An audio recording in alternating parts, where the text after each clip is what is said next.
Board of Trustees, it is 7:36. I'll call the meeting to order. Let's begin with the Pledge of Allegiance.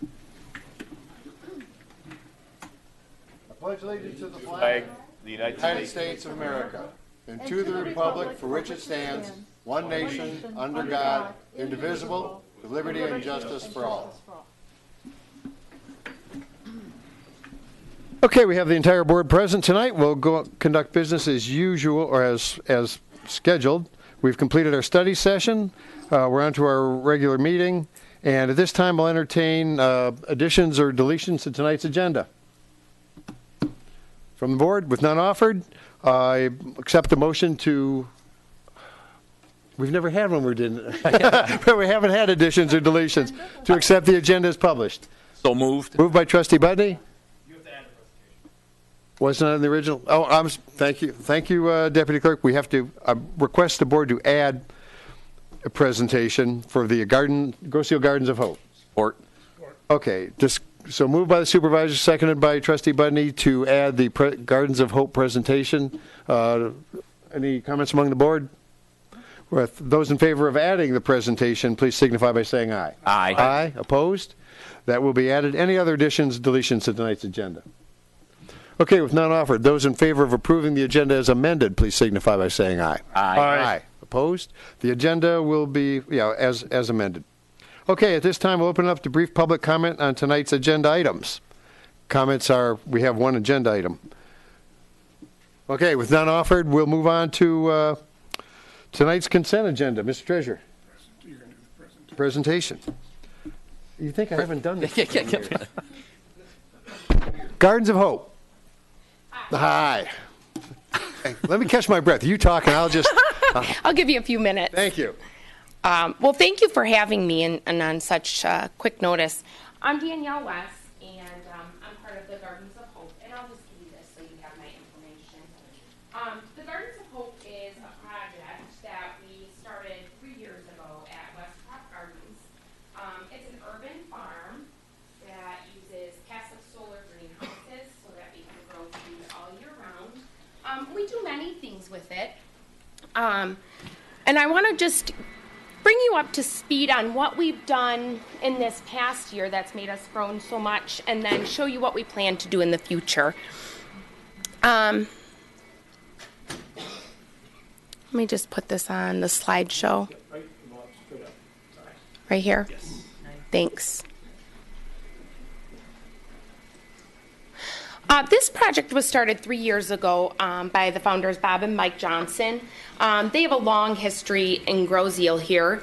And they came back and they wanted to start this project for several reasons. Number one, they wanted to start an agriculture project that they could align with the school year. Because traditionally you can't teach anything about agriculture because the school calendar doesn't line up with agricultural growth. And they saw a need for that to change. Additionally, they wanted to find a way to feed people in need, and then they also wanted to find a way to support a struggling Westcroft Gardens. So 3 years later, we have been lucky enough to accomplish many of those things and have a very similar mission and vision. Currently, we are providing inclusive education opportunities, engaging community, and addressing food insecurities through year-round urban agriculture. One of the biggest components, or what this project has turned into most importantly, is an avenue to provide work skills education for developmentally disabled groups. We do give education to just about anybody who comes seeking it, but something that has really grown is the Lincoln Center and Madison Center schools that are they service all of the developmentally disabled kids in surrounding communities. Those schools bring their kids to us on a weekly basis, and they work at the farm for us. And we have got such great feedback from their teachers and the directors of those programs.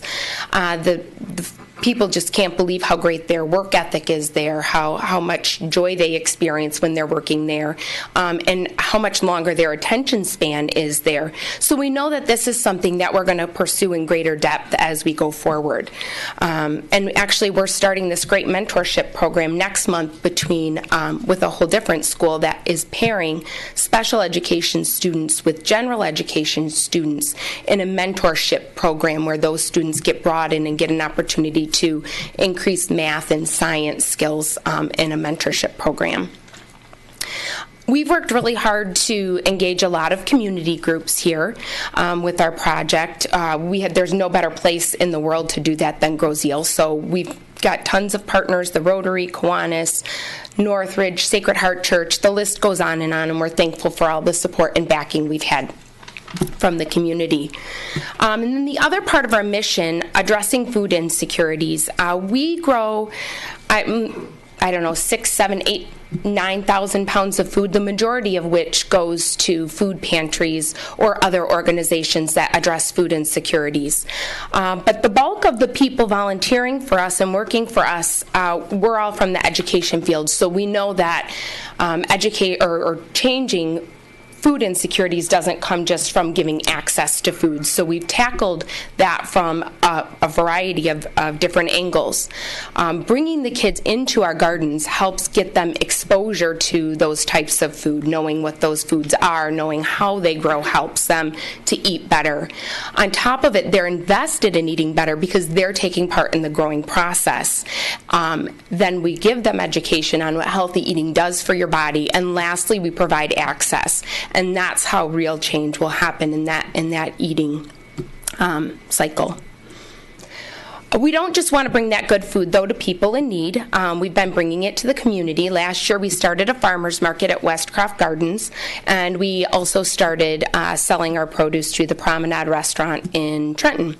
That's been very successful. They've taken like a farm-to-table approach to some of their food, and that's something that will increase this year.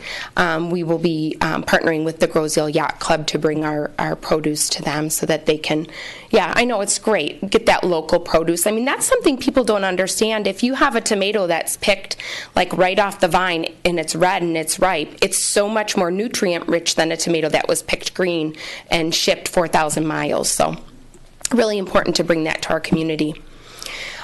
This year we have some good plans.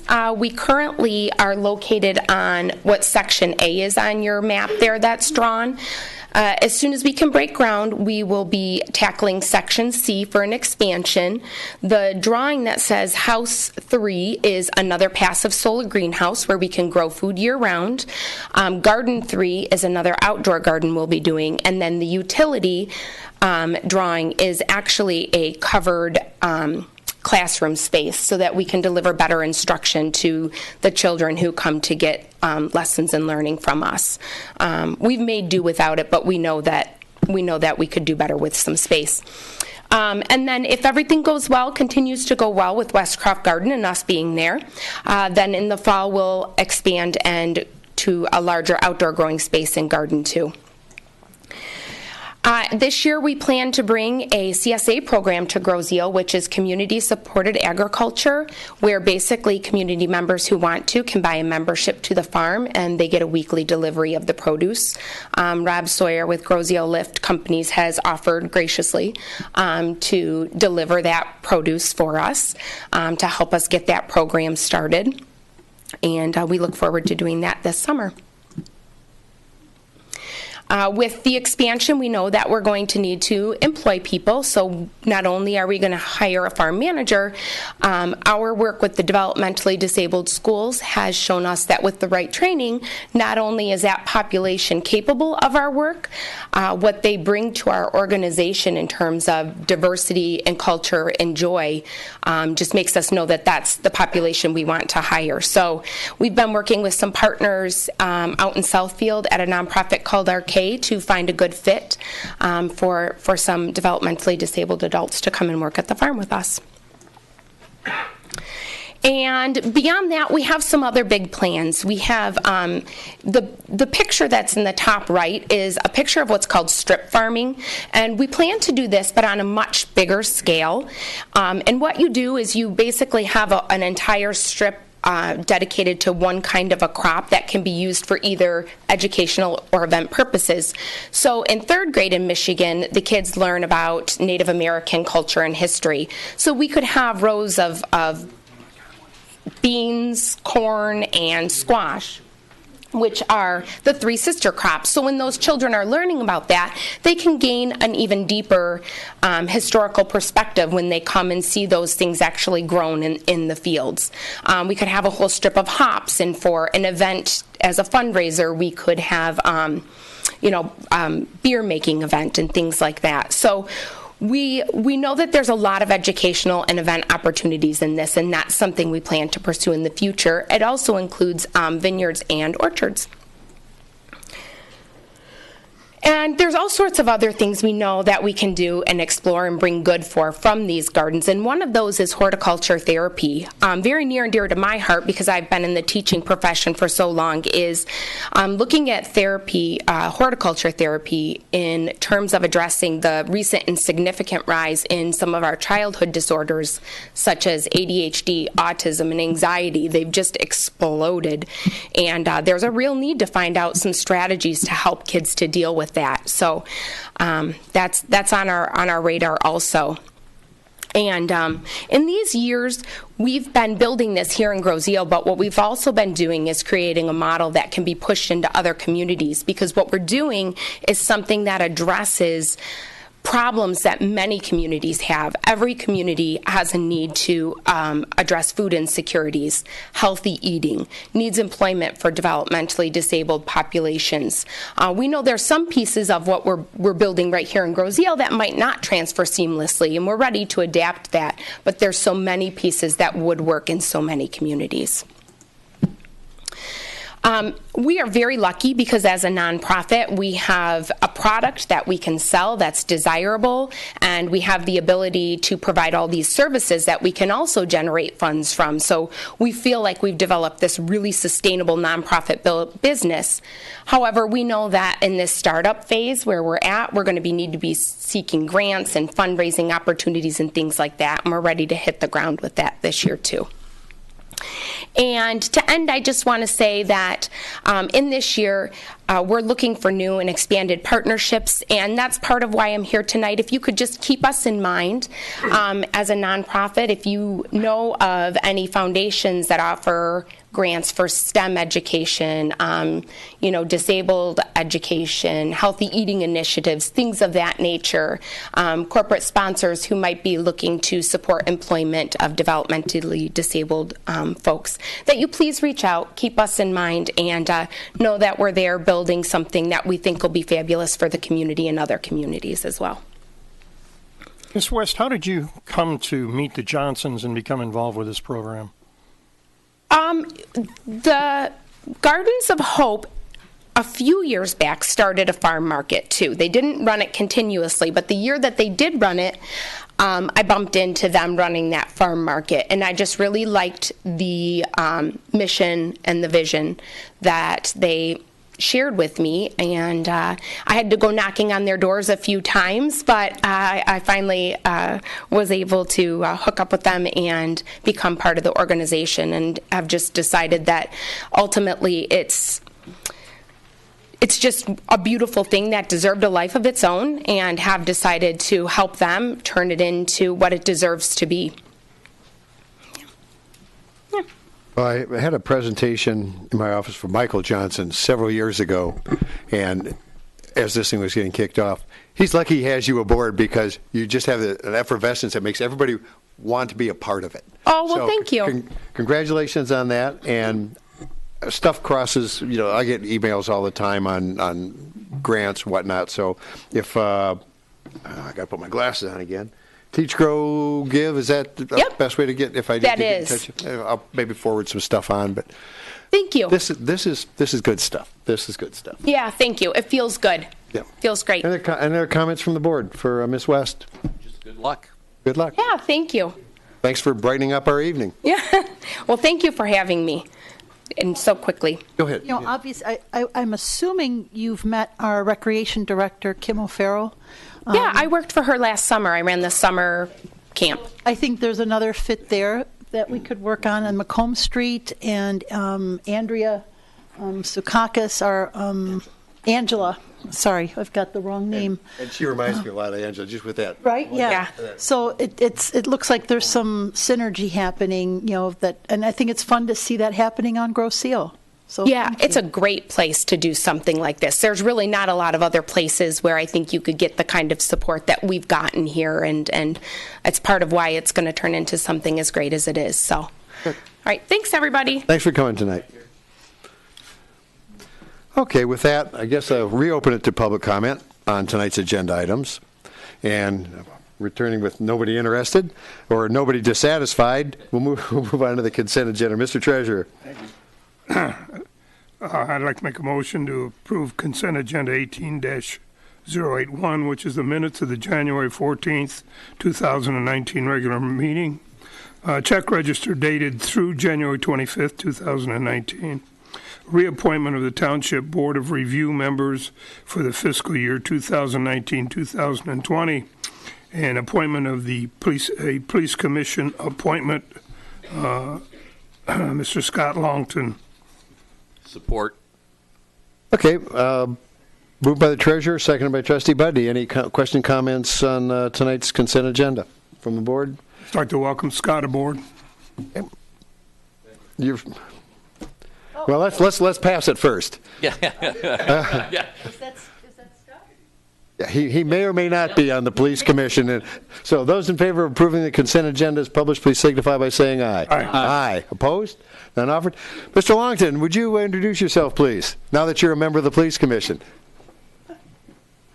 Scott Longton, and been a resident on the island for about 6 years now.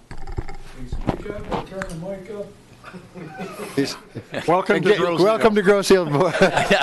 Thank you. So, Scott Longton, I appreciate the appointment. I'm looking forward to working with everybody. Very good. Welcome Thank you. aboard. Thanks. Thank you. Thanks for coming tonight. Okay. Action items. With that, I move that the Grosse Ile Township Board of Trustees appoint Jeffrey Forrester as a cellular consultant at the rate of $125 per hour to provide advice and counsel on all existing and future cellular carrier arrangements. Okay, moved by the supervisor, seconded by Treasurer Van Oss. I'm going to ask Ms. Starsniak, who's been handling the finances on this ongoing process, to provide the background. Yeah, thank you. As we know, this is regarding on the cellular towers that are located behind the Township Hall, behind the Public Safety Building and behind the original post office. So these original towers that we talked about in 1999 when all these towers were going up. And so with all the cell phone providers, and this is we've had contracts since 1996. With the original tower contracts, and what those do, they usually have renewals, 5-year renewals that continue on. And so currently the township is receiving about $93,000 from these cellular providers. So we have 4 providers currently, and that we use that money strictly for maintenance to the Public Safety Building. If there's something special that needs to be done, we'd use that money, so we don't budget it from the general fund. And we also use the other half of it for Centennial Farm maintenance. So when we bought the Centennial Farm, this was a way of providing revenue so that we could do maintenance at there, so it wasn't taking away from the Recreation Department. As we know, over the years, there has been several buyouts and consolidations of the providers, as well as the ever-changing technology of the telecommunication industry. Things were running along really well until about 2009, when several companies were inquiring about buying us out and buying our carrier agreements. So this, in 2009, at this point, we were getting phone calls continuously about buying out our contracts, and we got an offer at that time of about $700,000. So we knew at that time, we're like, okay, well, we could buy out 7 years of our contract, or these things usually last for about 20 years. So, okay, they're going to cut our contract short, pay us off. And we're saying, well, I don't know. Something's fishy about it at that point. We're like, something's fishy. So since then, I received many more phone calls and many different companies willing to do the same thing. It was constant. It was, a couple times a week, a couple times a month. Different providers came in, different providers left. They were all these big conglomerates trying to buy these towers out. From the amount of activity and the urgency of these companies, it was quite obvious that the township was holding on to something. I mean, me as a finance director go, I must be holding on to something. I'm getting calls and I'm not biting. They'd send me a proposal, I wouldn't bite. A couple months later, they'd send me another proposal. It went up. I wasn't biting. I'm like, hey, I got something. I don't really know what I have, but I have something. So it's got to the point where we have received several offers of $1.5 million. So I said, we're going to have to call the experts in. I don't know what's going on. I don't know what I'm holding on to, but I know it's something. So at this point, we thought it was very imperative that we hire a cellular consultant to analyze it and give us guidance on what we have. So that's where this is coming from. But most of the initial things came across my desk, and what are we doing with this? Well, they do this. They inquire about it about every year or two, and as she said, it became more frequent. While half of me wanted to take the money and run, because I was concerned that what if a new technology comes along that eliminates the need for towers? Now I've got these rusting hulks that nobody wants, and we passed up on the chance to sell them. As it turned out, with the 5G, the introduction of the 5G services, something was afoot, but I didn't know enough of the technology. None of us did, but we knew somebody who did, and that's what got us in contact with Mr. Forrester. He drew pictures that we could understand, and we have a much better grasp on the need for the towers. The towers, instead of becoming less important, are now more important, because all the mini towers that the 5G requires, the mini antennas, feed to that tower and then go into the trunks from there. So the big towers, they may even need more, depending on how much they're going to spread the 5G and what kind of saturation it needs. But very, very educational. We're considering hiring Mr. Forrester at a flat rate. It's not a long-term contract. It's just an agreement. And when we need his expertise, we bring him in. But I think we're going to need his expertise as this 5G develops. We want to be able to just get as much out of our tower investments as possible. Mr. Treasurer. Just a couple of comments. Are we going to go through you or Dale? Because Jeff's going to need a few dollars to initially do some inspection and record everything that we've got. Do we go through you? Is that the way we're going? We actually have a budget line item for legal special that has not been touched yet. Okay. So that should get us through the end of the fiscal year for sure. Okay, it's very important that we get on this thing right away. Yep. Ms. O'Connor. Well, I guess more of a colorful comment. Some of you remember Mr. Forrester was a former trustee of the township. He used to sit up here a number of years ago. Even at that time was extremely helpful to the township in negotiating and discussing our telecommunications telephone deals. I remember at one point he and Ann worked on achieving a tremendous savings for the township on our phone system. It was just shortly after we moved to this building. And you're a very easy person to work with, a very easy person to understand. You're very knowledgeable in your field, and so I support this 100%. Fletcher. I think one of the most important things that we have as a board and individual board members to look at is to know what we know and know what we don't know. And it appears to me that we all know that we don't know enough about 5G. This is something that I think requires a certain amount of expertise. The resume, the job history, all of that suggests that Jeff is the person to do it. He's experienced with the board. He does have I think a history with the board of being fair and judicious and having made some good recommendations. I don't know that there is another person out there that would do it as well or do it better or not, but I think based on his history with the board, his history with the community, and the resume that he's provided, and the fact that we don't know a darn thing about this, he's a logical person to reach out to. I support it. Mr. Nelson. Why don't you come up and sell us a little bit more, Jeff? And he lives here. Yeah, that's right. So if he doesn't, we know where to find him if things go wrong. Exactly. Yeah, that's. For those of you who I haven't met yet, I'm Jeff Forster. I've been a resident on the island for close to 25 years now. So what's all this about cellular expertise? I'll just give you a quick rundown here. About 30 years ago at Ford, I ended up owning the LTR land trunk radio for all the plant facilities, and that's the walkie-talkies. So that was one of those jobs that somebody dumped on me. I didn't really care for, but ended up really liking it, quite a bit. So anyway, long story short, I ended up owning all that, and then I went to law school later and owned it from a regulatory perspective as well. So I was dealing with the operational matters and the regulatory, and it's pretty fascinating stuff. I worked with Chrysler and helped Chrysler get their network out. I worked with GM most recently and helped them pick that Moto turbo system that they have, and also did a lot of design work for the antenna systems inside the plants. So it's so I've got a lot of expertise, a lot of background on it. I'm passionate about the technology, and Grill Seal's got two problems really, and one is with the towers, and that's that they're going to get rid of all the cables that go to your house for your network access and everything else right now.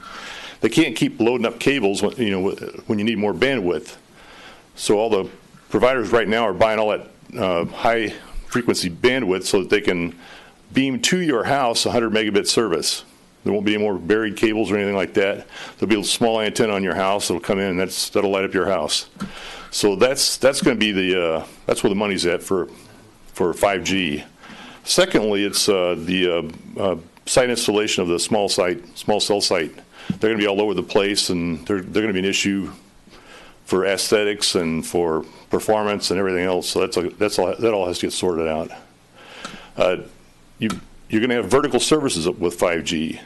The DTE is going to run their grid from 5G, and they'll be able to regulate electricity and power to the house through the towers.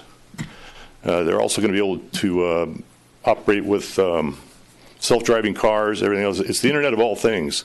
The current cell towers that generate the 93,000 annually talk to phones only. For the most part, that's all they do.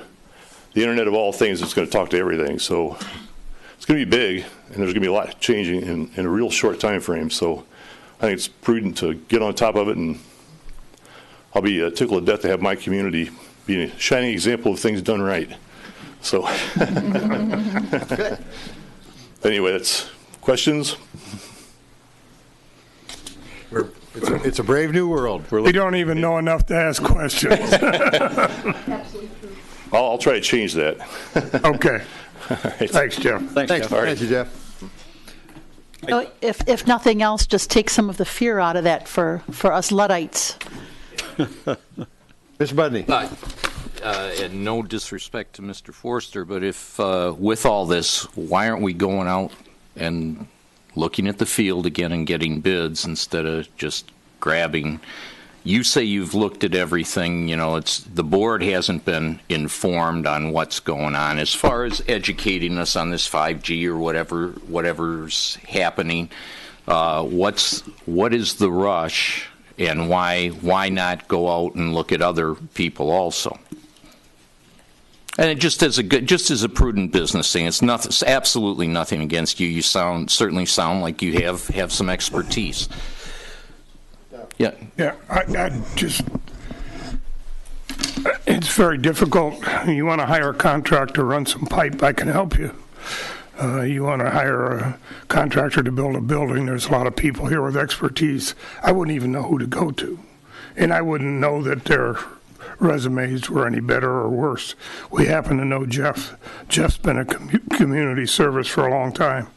And I think it's it's very prudent, or at least the initial contract. If this thing blows up into something big, we can certainly go out and make that decision. But I said at this particular time, I'm not sure that that's... All right, and just one other question. I just want to have it straight in my mind exactly. I read the backup information that was given to us, and it doesn't quite sound like what Ann said, that is he going to be consulting, or the opening paragraph or the opening sentence says he's taking over ownership and oversight of all future existing and future contracts. Is he going to be working on his own, or is he going to be working with us? I mean, are we going to be in control of this, or is he? I mean, I say that just from reading the information you gave us. We could ask him, but I would assume under our control. Well, I don't think we should be asking him. I mean, I think we should know what we're doing. We have the control, obviously. We're hiring him. But are we going to be controlling and getting him when we want him? When we have, if somebody sends you a new contract or something, then we're going to bring him in. How is that? How do you, Mr. Forrester? How do you foresee that working? Well, I like the question. It's what I would expect to do is present the various options that you have, given the circumstances of whatever is the technology issue, and then be directed what to do going forward. When I say I own something, it's more of a obsessive compulsive thing. I want to make sure I have my arms around it, and that. Well, and it's good. It's my obviously, be as informed as you can be. But I want to make sure that the township is running this. Yeah. I'll simply present options and explain what the options are, and that's fine. Possibly make a recommendation. That's fine. But that'll be as far as it goes. Okay. Thank you. Thank you. Well, and I think it's important to remember what governs this is our motion, which is to simply appoint Mr. Forrester as a cellular consultant at a set hourly rate to provide advice and consult on all existing and future. I think those were his words. Taking ownership, meaning he would husband or hang on, monitor these contracts, but that wasn't our language. And I would not expect to learn anything about 5G until we pay you the first paycheck and you come in here and you educate us and you do then share what you all know is important for us to know. So I appreciate your question. I think that was an important question, but I feel like I feel comfortable with what we're doing. Two things, if I might add. One is that in the spirit of his volunteerism, I expect the first 3 months to be free. He always expects a lot. Already gave you a 25% discount. I think that was the last 3 months. Last 3 months?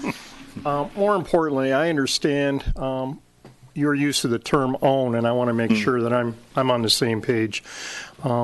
When something falls apart, you're going to own it. Correct. And when something succeeds, it's because of the board, correct?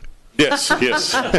Yes, of course. But that's what I understand you to mean as owning. You're going to own it, succeed or fail. It's going to be your baby, and that's the way I understand the way this relationship, at least informally now, is going to proceed into a more formal structure with a contract. Yeah, like I said, my blind spot is obsessive compulsive, and by owning, the cell towers and so forth, I mean, I'll treat it as if it were my property, and leverage it the best possible way for the township. Of course, presenting the decisions to the township. In that respect, it is your property because it's the property of the township. We all get to the towers. You're going to have to go through me. That's all I'm saying. Okay. We got a chief over there, a lieutenant. We got Woody. Thank you. All right. Okay, thanks. Any other comments, questions, Mr. Malvesto? Yeah, I'm gonna side with both Jim and Ted. Ted making a statement that we don't know enough to ask questions, and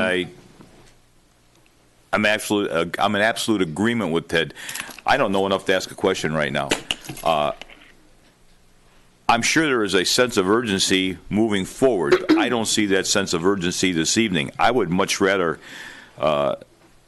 have you come back to us. In other words, not vote on this tonight, for or against, but have you come back to us in a study session and provide us with a little bit of information that we can make a a better decision on this. Again, I just don't see the urgency this evening, and it's got nothing against you. I'm just really not sure what you're offering. Right. And again, nothing against you, but I can't ask you a question because I really don't know what we're talking about. Yeah, well, it's getting more complicated all the time, so we need to do it quick. Yeah, and it's a changing thing, but Yeah. I don't see 2 weeks as being a. Yeah, I don't either. I appreciate that. Thank you. Yeah. But I would ask the board if we could just put this off and just allow him, let Ed to come and give us a short explanation of what's going on. That way, we feel when we do vote, either way, we feel confident that we've made the correct vote. So your motion is that we table this? Just for 2 weeks and allow Ed to come back and speak to us. I'd feel much more comfortable moving forward. And I don't have any doubts, any grave concerns. I just don't know. Mm-hmm. We did have a small meeting. It was Treasurer Van Oss, myself, Mr. Riem, Ms. Darzniak, and Mr. Forster. Was anybody else there? No. Just a quick introduction. Yeah. I had done some research on the 5G, which, as always, a little bit of research opened a whole lot more questions. But he did answer all of my questions, all the uncertainty. So I've got a little bit of an idea of how the 5G system is going to work, how it works in with the towers we have existing, possibly how they're going to be disseminated throughout the island.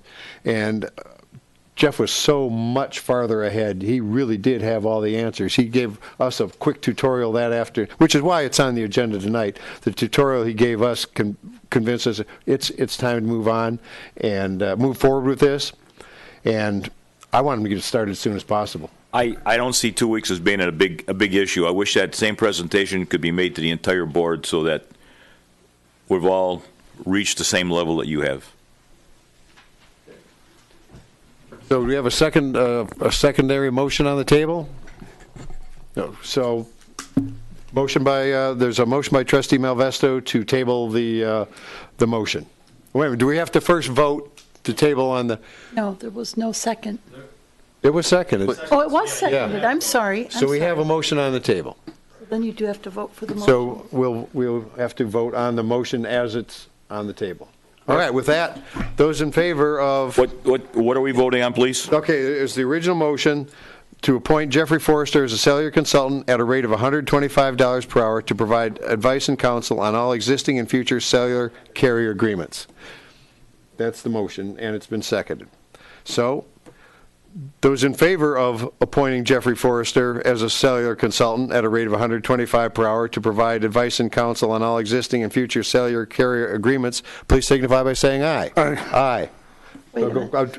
No, I thought we were voting on his motion to table first. No, we have a motion and a second on the table. Okay. Sorry. Aye. Okay, so... Lost. So yeah, we're saying to get to that motion, we'd have to vote this motion down. Right. Okay. Okay, I have... So, nay. Nay. I'm losing control of this. Mr. Bletcher. Nay. Mr. Nelson. Nay. Wait a minute. So you're voting not to appoint the attorney at this point? I'm voting to have him come and do a study session for us, and the only way I can get to that is to vote this as a nay. Yes. Got it. Okay, Madam Clerk? Well, I'm assuming he could also come give us the study session if we approve this motion. Yeah, but it's free this way. There is nothing. Or maybe he gets an offer ever from another free. community. And I say aye. Supervisor's going to vote aye. Mr. Aye. Treasurer? Mr. Nelson? I'm sorry. Mr. Budney? Nay. And Mr. Malvesto? Nay. So it's a 4-3. That motion doesn't carry. Now, the secondary motion that we tabled, well, we just tabled it. Yeah, you just Because- voted Well, we down. just voted it down, yeah. We just bring back as another motion at the next meeting. Right. So we don't need to have Yeah. a secondary motion. But then you better set up that meeting for 2 weeks from now. So we'll put a study session on the agenda. That would be helpful. Put a study session on the agenda for February, whatever date of the meeting? 4th. No, No, it won't be the 4th. 11th. 11th. Okay. Does that work for you, Jeff? Yeah, that's fine. 11th? Yeah. Thank you. Thank you very much. Yeah, very good. And then Okay. the motion to hire will be brought back on the agenda after that, okay. Okay, the study session's scheduled outside of the, It'd be before the okay, very good. the regular meeting. Usually 6:30. All right, very good. Well, thanks, everyone. Thank you. Thank you, Mr. Forrester. Okay, moving on. That concludes tonight's action items. Madam Clerk.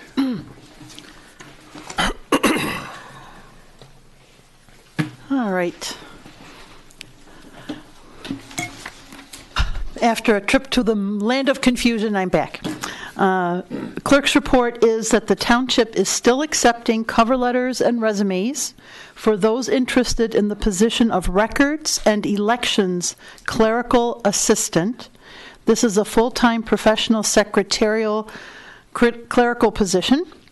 It is a union position, and the starting pay is $19.70 per hour.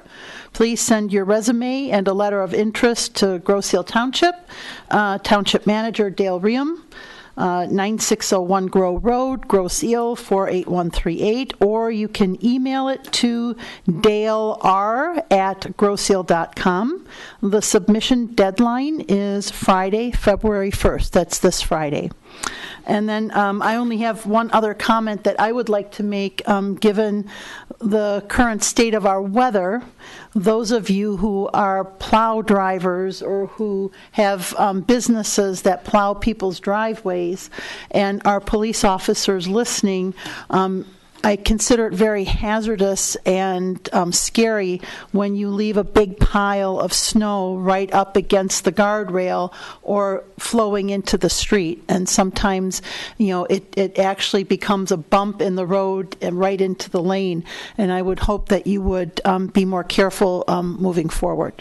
Thank you.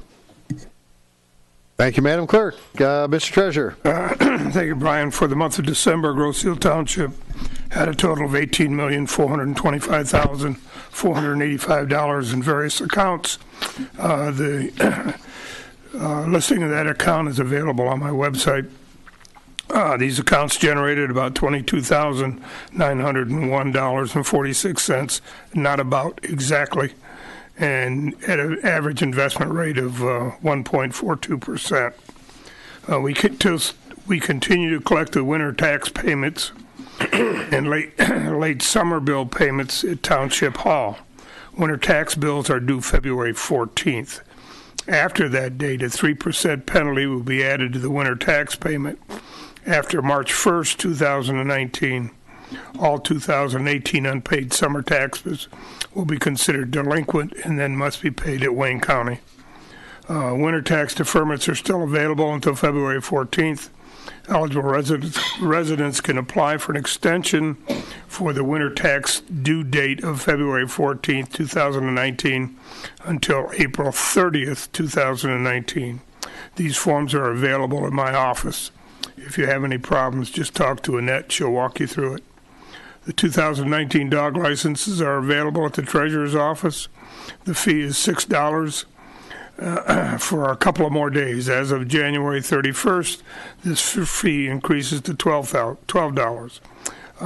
Make sure you have rabies vaccination for your pet. You'll need that when you're applying for the license.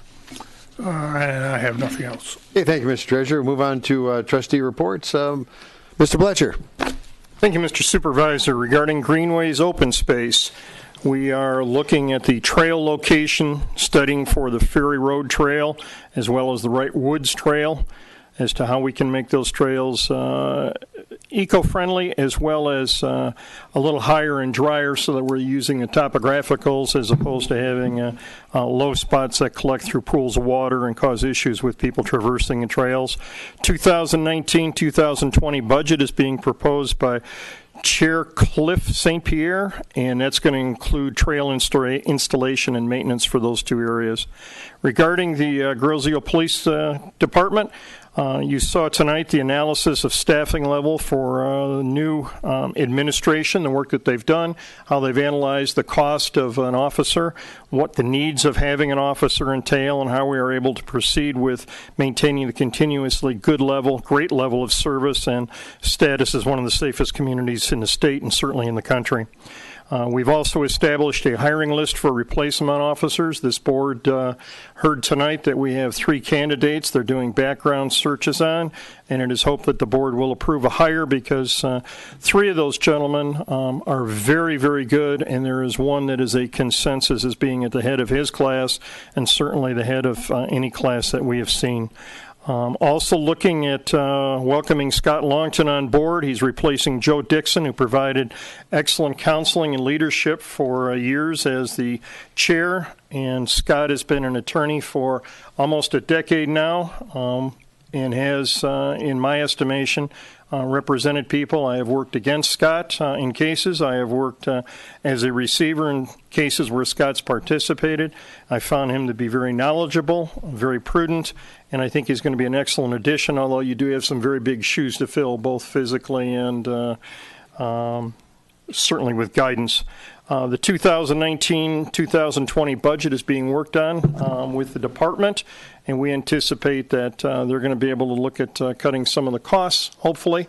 Mark has promised me he's going to do that. Ken has told me that he will do it, and Brent assures me that that's part of his commitment as well. So we look forward to being able to go forward in a very, very cost-effective way, recognizing that, as we saw tonight in the presentation that was done, an excellent presentation, that the department, with the increased number of calls, the complexity of the crimes that they're facing, certainly crimes now that are involving the internet and fraud, all of those things, it's very simple to understand that they are doing more and more every year with the same tools or even some fewer tools, because we look at having to replace people with a lot of experience.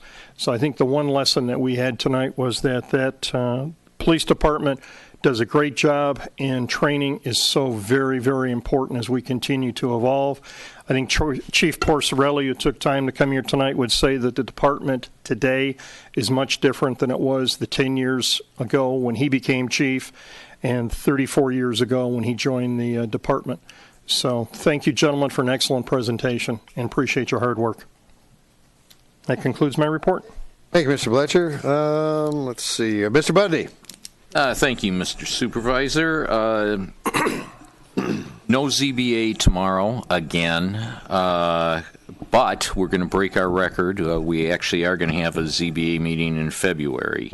Our next DPS meeting is February 12th, right here in this room, and like every other department, we're looking at our budget. We'll be going over that, as well as the usual roads and sewers and waste disposal. So that's all I have tonight. Thank you, Mr. Budney. Mr. Malvesto. Very little to report this evening in regards to the volunteer fire department. To date, January 28th, 2019, 46 EMS calls and 5 fire calls. It's starting off big, and that's it. Thank you. Thank you, Mr. Malvesto. Mr. Nelson. I have 2 things to report tonight. One from the Festival Commission, that Island Fest is going to be May 31st, June 1st, and June 2nd, as it has been for as long as I can remember. It's morphed into quite the party.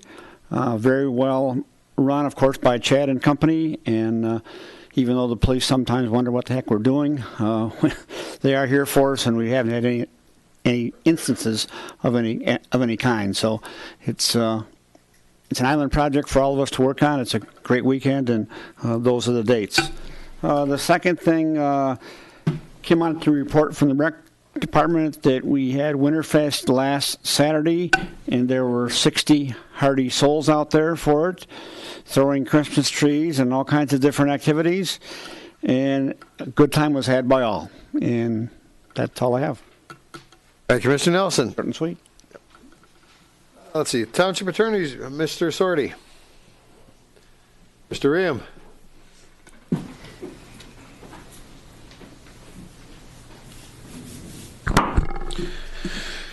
Good evening, everyone. Thank you, Mr. Supervisor. A few things to report. How many of you remember back in December we approved the Great Lakes Water Authority contract?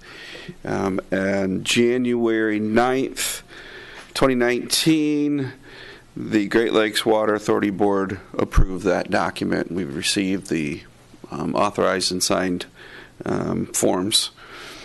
I want to remind everyone to pay attention and follow Groseal Connect, weather advisories, any township notices. This is the time of year, water main breaks, et cetera, et cetera. Everyone asks, what is a winter emergency? So a while back I resent a memorandum that I like to send on an annual basis to remind people. A lot of communities, snow emergency, winter emergency, no parking on the streets, you can't do this, can't do that. Well, that is true, but what it truly means for the Township of Groseal under our ordinances are a winter emergency means for public safety sakes, purposes, police and fire are notifying the public to do something or not to do something, okay? It's not a certain amount of snow for us, the way we evaluate it. It's not park on the street, don't park on the street. It could be determined whether or not we as a township will get involved and help clear the roads for public safety purposes. We are not a road agency. Wayne County is our road agency, and they will do the plowing. If police and fire determine that it is necessary for passage of ambulances and police and emergency response, we then have an internal mechanism where we could authorize contractors or township employees to help move snow in the neighborhoods and so on and so forth. And that is how we evaluate the situation. If it is necessary, because we don't have an ability to respond because of the conditions of the roads, buses or residences can't maneuver through the streets. Obviously, if the buses are getting stuck, that could create additional problems. And if we get tons of snow in a very short amount of time. But I just wanted to remind everyone that, because the township in the past has become involved in helping clear the roads and keep things safe, and we'll continue to do so if we determine it's necessary. But again, Wayne County is the primary response. And how do we notify people? Number one, Groseal Connect, Groseal TV, and the announcements in our website. So that's the way we communicate. That's our official chain of communication, and I just wanted to remind everyone as such. So I appreciate it for taking the time and listening to my update.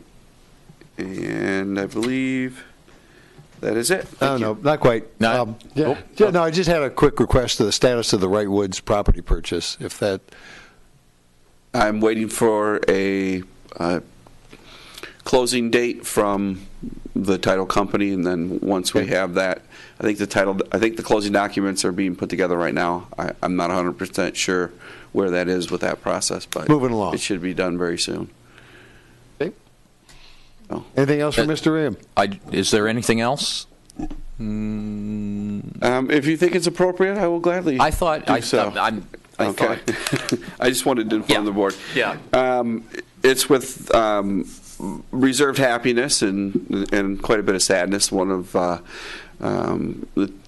township employees announced their intention to retire in the spring of this year, and then as our DPS director, Lorinda Beneteau. So she officially made her announcement to me today, and which I passed on to the board later or earlier today. So I think it's appropriate to make that announcement to the community as well. So when you see Lorinda, give her a hey. Yeah, by all means, wish her well. All right. And are you going to talk about it later this week?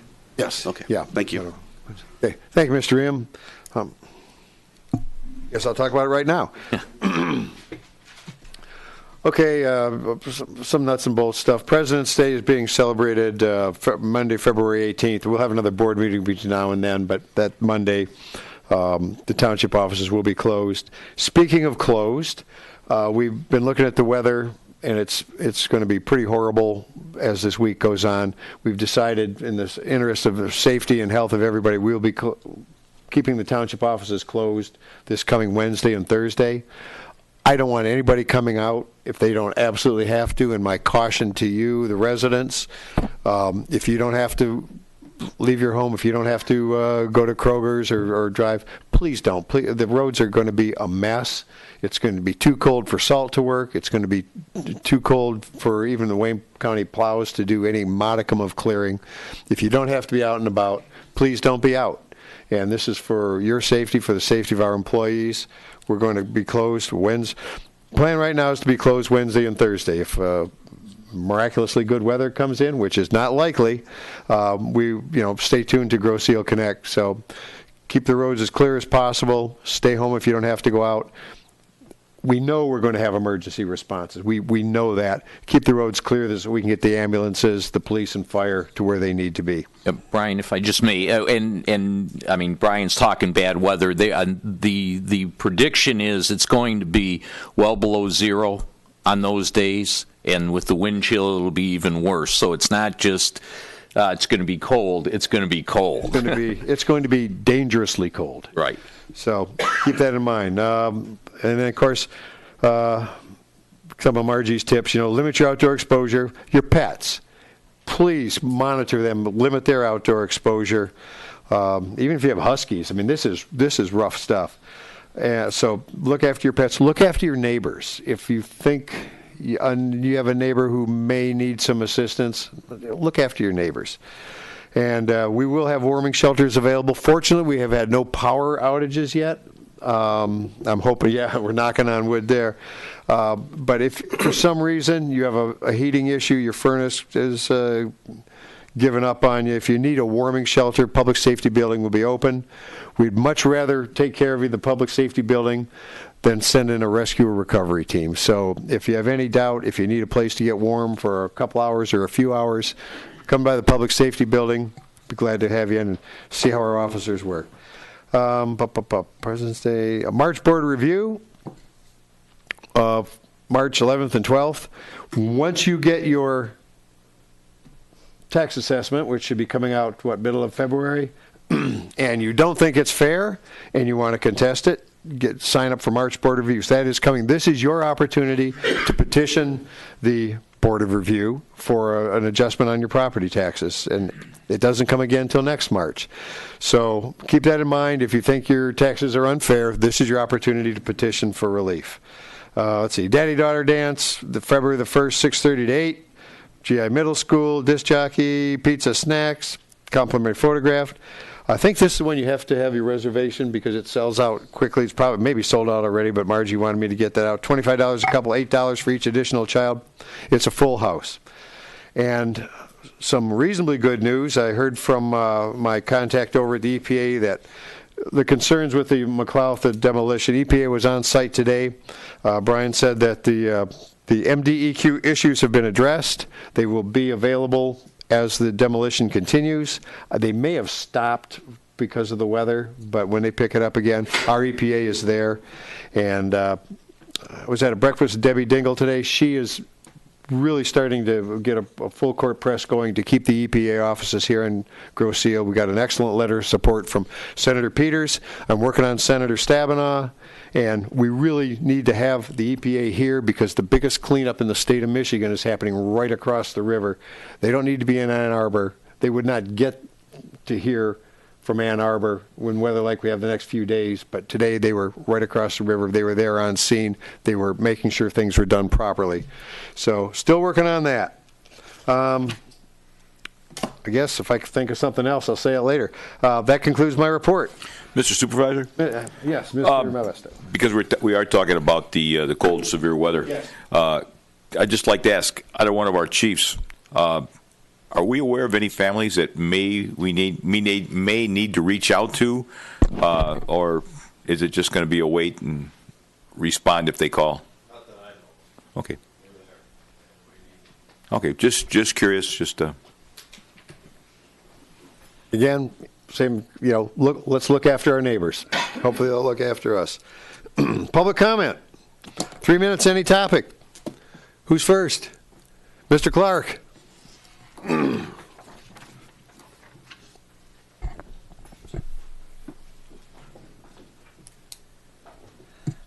Woody Clark, Park Lane. Legal fees. The only legal fees on the warrant list is from Kotz, Sangster, and Weissock, our labor relations attorney, in the amount of $4,180. Okay. Did 5G experimental test at Hague, Netherlands kill birds? According to Catherine Farmovich, has finally happened. Probably confirmed 5G can kill wildlife, starlings roasting in the trees. You can't be 5G and pro-life. Illegal immigrants sent $56 billion to pure cash to the home and countries last year. And after that, the kids enjoyed free education, free lunches, and free medical care, and paid by you. Obama didn't care, Hillary didn't care, FBI didn't care, CIA didn't care, DOJ didn't care, MSN didn't care, Democrats didn't care about the Russians' interference in the election until Hillary lost. Not a single one. Paul poll. Do you agree with the President that Democrats care more about illegal aliens than Americans? Yes, 99, no, 1. Seriously, we have forgotten how the left White House, when GB moved in, phones cut, drawers cut, glued shut, doors glued shut, obscene messages, W missing on the computer, stolen patents, and this is all before Benghazi. And the last one is a bit a go at. Okay, the special attention to Henry Ford quote at the end of the bottom and the end. Back off and let those marry the men, and let the women marry the women. All those folks who want to abort their children. In 3 generations, there'll be no Democrats. Poorest cities in America. How did it happen? Well, we start with Detroit at 32.5, and the number 10th is Newark at 24.2. Now, let's see. These top 10 cities over 250,000 will the highest paid robbery rate in common. Detroit is first. Newark is last. Okay, I'll just run it fast. Elected, first poverty rate list. Hasn't elected a Republican mayor since 61 in Detroit. Buffalo since 54. Cincinnati, 84. Cleveland, Ohio, 89. Miami, Florida, Republican mayor.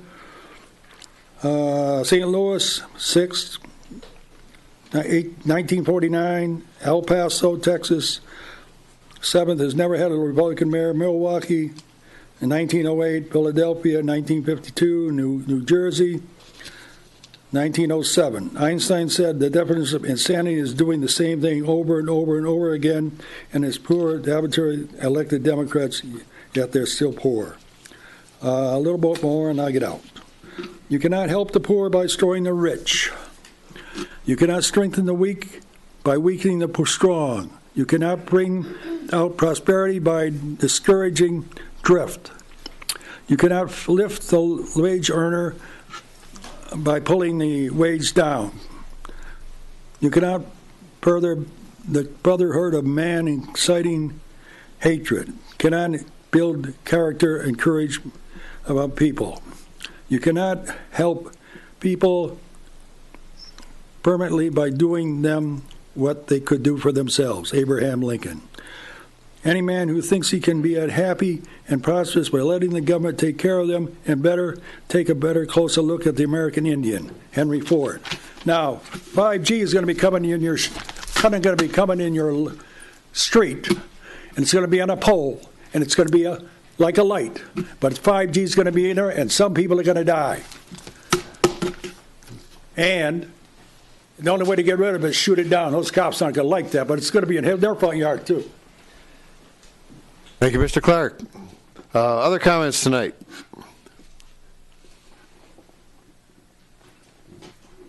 Hello, my name is Sarah Slater, and I'm going to discuss the Grosse Ile Animal Shelter. I was born and raised on Grosse Ile and graduated from Grosse Ile High. I went on to further my education and a volleyball scholarship at Northwood University. I graduated from Northwood with a bachelor's degree in business management in 1992. In 1994, I was presented with my first opportunity to give back to the community. I coached the JV and varsity volleyball teams for 13 years and the girls' golf team for 3.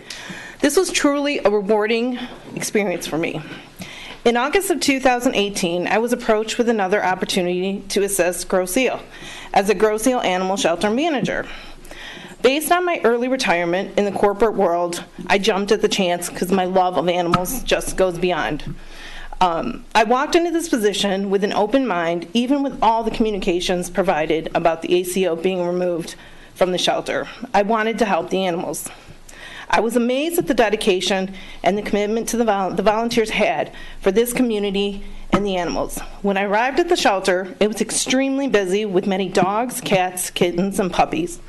The volunteers and I worked together as a team to make sure each and every animal was provided the attention needed to make sure they were safe and adoptable. Monday through Friday, our shelter hours were open 4 hours a day, and evenings on one day, so all animals had a chance to get adopted. Many times it was necessary to provide a meet and greet on a Saturday or Sunday. It was a joy to see many individuals within Grosse Ile and surrounding cities come into our shelter and spend time getting to know our available animals and interact with all of us. On January 15th, I was terminated via text message. I was informed I could work until the end of the month, but under specific stipulations that were unacceptable based on some of the recent encounters I'd had with the ACO, Julie Cordes. In fact, some of her abrasive behavior and numerous calls and text messages were brought to the attention of former Chief Porcerelli. I am also here to voice my disappointment on how the volunteers were treated and dismissed by her during the week of January 15th. Wonderful volunteers that donated their time and energy to this community and the animals. Many could not be here tonight, and some are. My main concern is for the animals, and now with the drastic cut in hours, the animals will have less exposure, visibility to the public, and harder to get adopted. I brought these concerns to the Township Board regarding these recent events, actions, and stipulations pertaining the ACO, Grosse Ile Animal Shelter, and TAILS. Please help me understand how these types of actions can help this community. Thank you.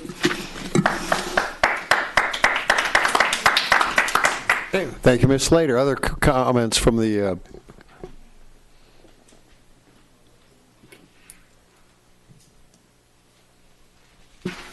My name is Barb Aben. I live in Wyandotte. I am a former volunteer of the Grosse Ile Animal Shelter that was dismissed by the new shelter manager, Julie Cordes. I am here today not to try and reverse Julie's decision, but to express to you my concerns for the animals and share with you my experience with Julie. On January 17th, I received a phone call from Julie Cordes. Julie started out the conversation by saying that we are all here for the animals. I agreed. She then went on to say, look, I know that you and Sarah are friends, and for that reason, I think we should part ways. I feel there will be conflict between me and you, so you don't need to come back to the shelter anymore. I explained to her that Sarah and I were not friends. We did not have a friendship outside of the shelter, and the only time that I saw Sarah was when I went to the shelter. I asked her to please explain to me why she thought there would be conflict between us. Julie then denied that she said Sarah and I were friends. She also said that maybe she shouldn't have used the word conflict, but she did feel negative vibes from me the day before when I went into the shelter to walk a dog. At that point, I told Julie that I was recording this conversation because now she was lying about what she just said to me. She laughed at me. She said, "Go ahead and listen to your recording, Barb," and hung up the phone on me. I was shocked by this conversation and the unprofessionalism of Julie Cordes. Also, when I was at the shelter the day before to walk the dog, I was nothing but helpful and informative when Julie was asking questions about the animals. There were no negative vibes. When I started at your shelter back in July, it didn't take long for me to realize what a great group of dedicated volunteers we had and what a beautiful shelter this was. The cats were often roaming freely in the cat room, and I would sometimes find Sarah sitting in the kennels with the dogs. All of the animals received plenty of care and attention from our volunteers and Sarah. My concern is that this will stop and the animals will suffer. I do not feel the animals will get the attention that they once had. Another concern that I have is Julie's lack of interest in promoting the animals. As someone who was responsible for posting pictures and profiles of shelter animals on Facebook and Pet Finder, I am very concerned that it took 10 days for an adoptable animal from Groseal to be posted. I, along with other volunteers, kept our Groseal shelter page very active with pictures, videos, and postings of each and every animal that we had. As of yesterday, she has only posted 2 cats. The new Groseal shelter page that she is in charge of is filled with cartoons and pictures unrelated to the adoptable animals. Julie's first posting of an animal at the shelter was of a cat that she described horribly. She also suggested that the cat and the new owner could be miserable together. This is not a way to get animals adopted. It saddens me to see these negative changes happening. Thank you. Thank you. I made up packets. I only have 5 because I didn't know how many of you were on the board, but I would like to give them to you of the Facebook posts. Just take. Give it to Mr. Ream and we'll get them distributed. Other comments from the public present?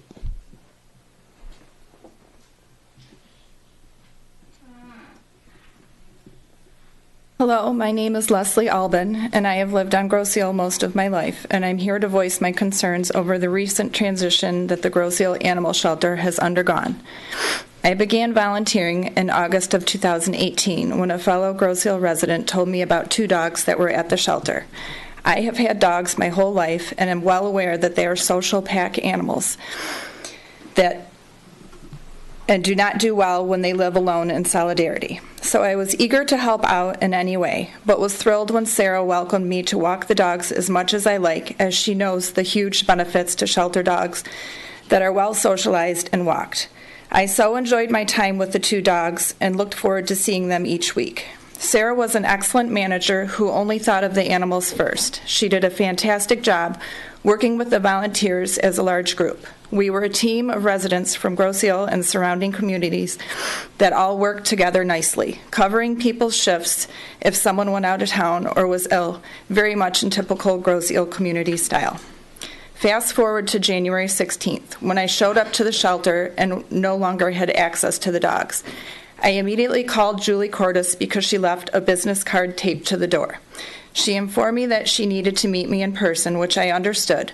We tried to coordinate a time in the next few days. I called her a few days later as it was getting closer to my scheduled walking days, which is when she informed me I was no longer needed. I was told she had enough volunteers for the amount of dogs at the shelter. I later learned multiple other volunteers were also let go. This makes no sense to me. Why would you deny a dog, remember, a highly social animal, more human interaction? For whatever reason, she did not think of what was best for the animals or the people involved who have formed relationships with the animals. It broke my heart to think of how much more time these animals would spend alone. She also took away the community aspect of the shelter. I understand the format of these meetings is not to answer questions at the time, but I do hope as a board you will give thoughts to the many questions I have regarding the change of manager position at the shelter. The shelter hours have been drastically cut to 5 hours a week from 20. How does the township go from deeming a position worth 20 hours, which is what Sarah's hours were, to allowing it to drop to 5 just because a new person has taken over?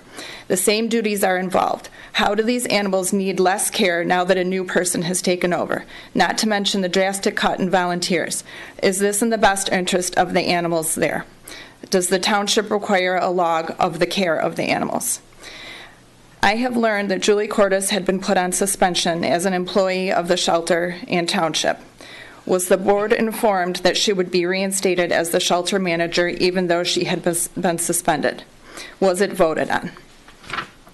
Thank you for listening to my experience and questions. I hope you will put good thought and discussion into my questions. Thank you.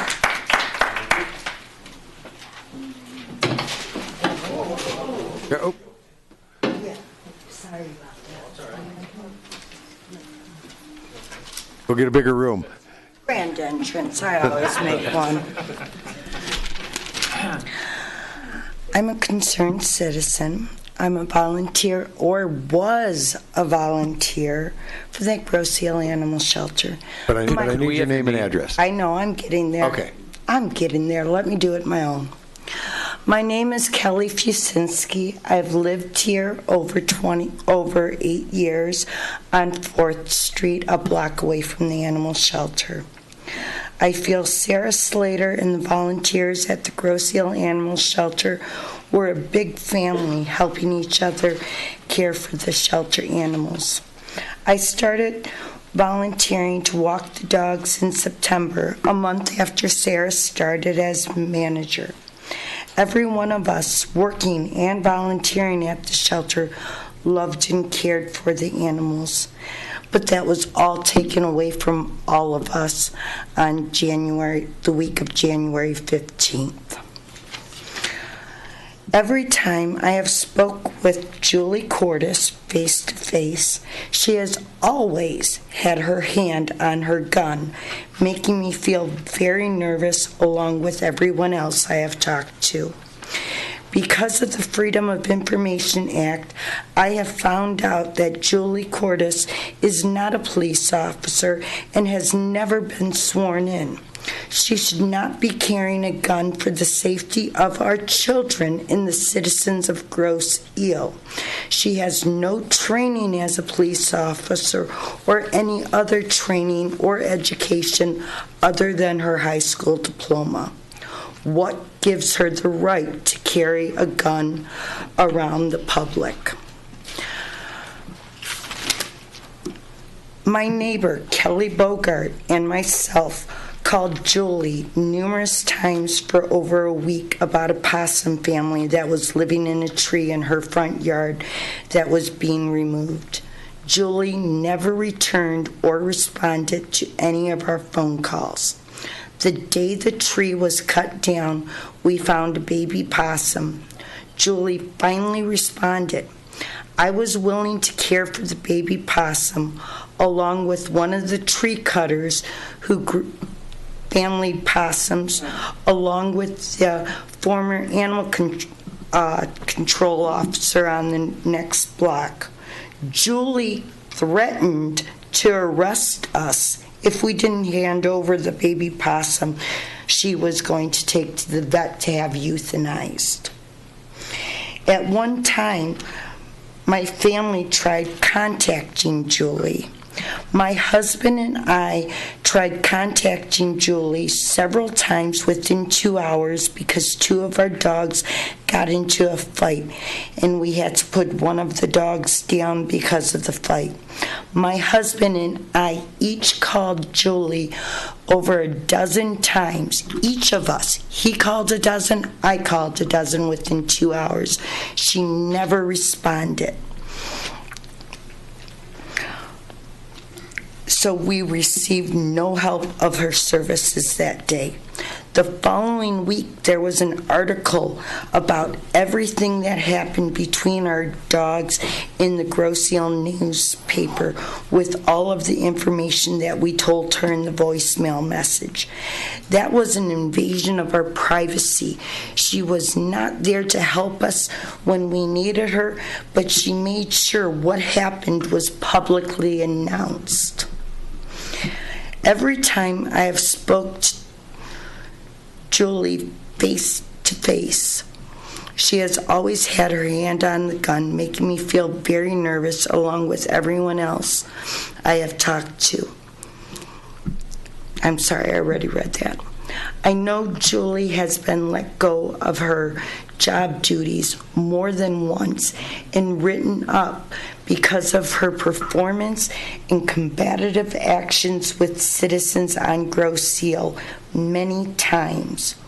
Why is she... Ms. Vizinski, you're 4 minutes into your 3-minute time period. Chief, closing comments? Yeah. Closing comments. Why is she still working for Groseal? Why is she allowed to go back to her duties after she has been let go and written up several times? Okay, I'm going to get an answer. Chief, she goes to regular police firearm training? She was, how long was she a reserve officer?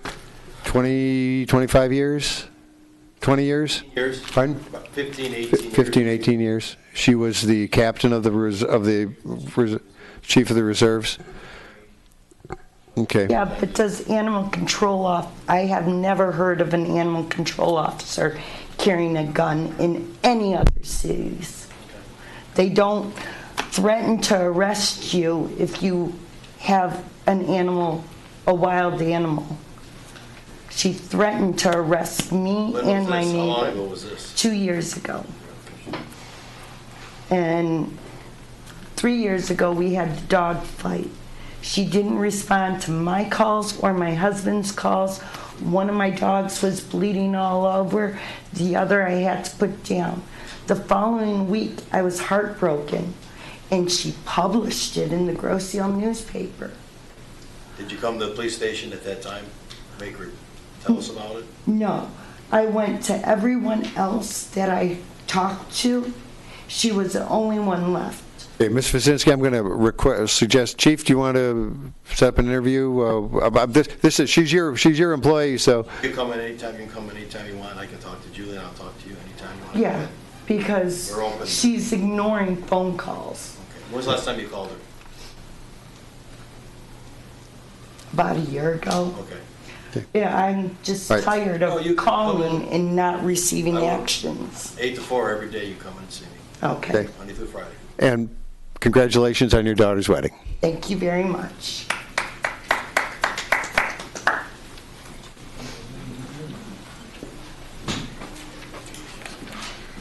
Hello, my name is Jody Morrow. Live on Groseal. Wish I could be as excited as the lady that came in from the Garden of Hope. She was a breath of fresh air. But I'm not. I'm here on behalf of Tails as well as a Groseal citizen. So first, I'd like to, as part of the Tails board, read a letter that we posted on Facebook yesterday for those that do not have social media. On January 16th, the Groseal Animal Shelter management was significantly altered. The animal control officer was reinstated as shelter manager. The current part-time manager was removed and terminated. Tails was informed of this change the day before via email letter from the Groseal Township manager. No explanation for the management change was offered by the township manager, but stipulations were definitely laid out in this letter in which Tails would need to follow to remain active at the Groseal Animal Shelter. Tails has served its community and its residents for over 23 years. The Tails board was extremely disappointed that prior to such a letter being presented, the township did not have the courtesy to conduct a meeting with all parties. The immediate impact of the change in this management of the Groseal Animal Shelter is as follows. Shelter hours were immediately reduced by 75%. The shelter is now only open 5 hours a week. Dedicated and longtime volunteers have been dismissed by the new management. Locks and access codes to the shelter were changed immediately, and Tails is locked out with no access to the homeless shelter pets that they have cared for. The pets in residence at the Groseal Animal Shelter are negatively affected by these dramatic changes in hours and staff because there will be increased cage time and reduced socialization with less human interaction from both the volunteers and the public. Even though Tails has been removed by the township, I just want you to know that Tails is not leaving the island. It is important that our supporters and our members know that Tails will steadfastly continue to aid homeless and domestic pets. We look forward to continuing the pursuit of our mission now and in the future. Now let me switch gears. Let me switch gears as a longtime resident and citizen of Groseal. I'm a mother of a 9-year-old and a former Girl Scout leader for Groseal. My opinion with this change in management, it will drastically affect the children that love to stop in and spend time at that shelter. I'm actually embarrassed for Groseal. I'm embarrassed that any governing body would not be thankful to have an organization such like Tails and the volunteers that want to give back and help out. Groseal Animal Shelter has had 4 managers. Laura Shalabine the first. Laura was fantastic with the township. She worked with the community, and we have never heard any issues. Julie Cordes was next. Amy Crum came because Amy was brought on board because of ongoing issues with the current ACO. Sarah Slater was brought in after Amy because Amy moved on, and Sarah worked exceptionally well with the Tails board, volunteers, all of the dedicated children that stopped by to see the shelter. Countless animals have been adopted during Sarah's employment. The ACO was reinstated the week of January 16th, and here we are again in conflict.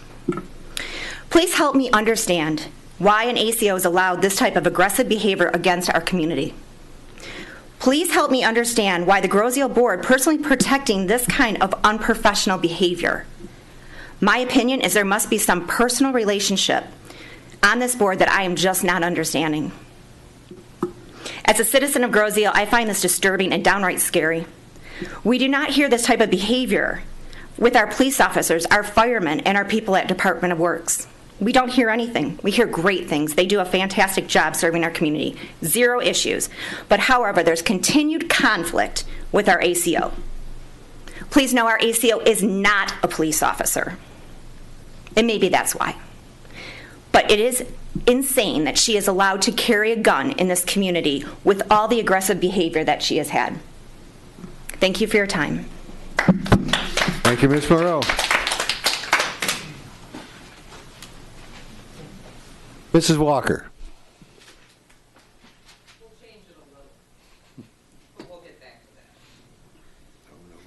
All right, Kathy Walker, 26051 Thorpe Court. 2 weeks ago when I was here, I mentioned a party. Can we connect? Come on, Dale. What do you need? Oh, there it is. Okay, great. And the date is March 19th for the We Kayak Cabin Fever Party. Everybody's invited. We welcome anyone, whether you kayak or not. Come on down, have some pizza, have a goodie, talk about summer. And I think this coming week we'll need to talk about summer because, God, no, it's going to be a cold one. So anyways, I wanted to tell you about that.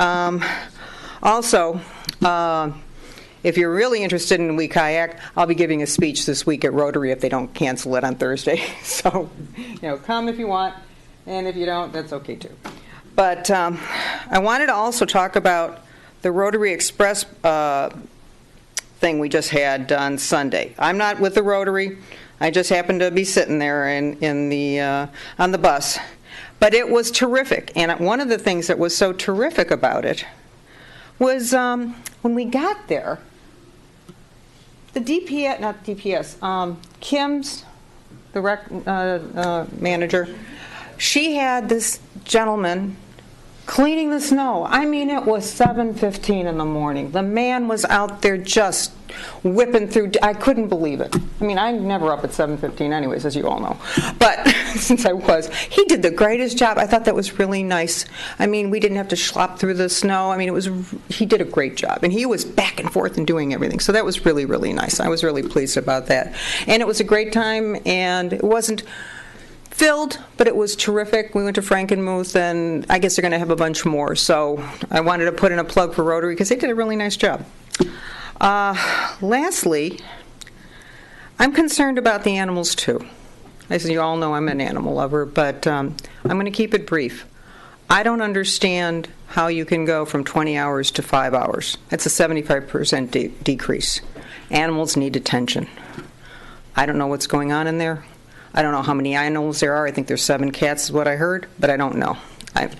But I went there the other day after I heard that the hours were cut, and all the, where they're supposed to have hours, it's all taped over. So if you wanted to adopt on Saturday, there wasn't a time.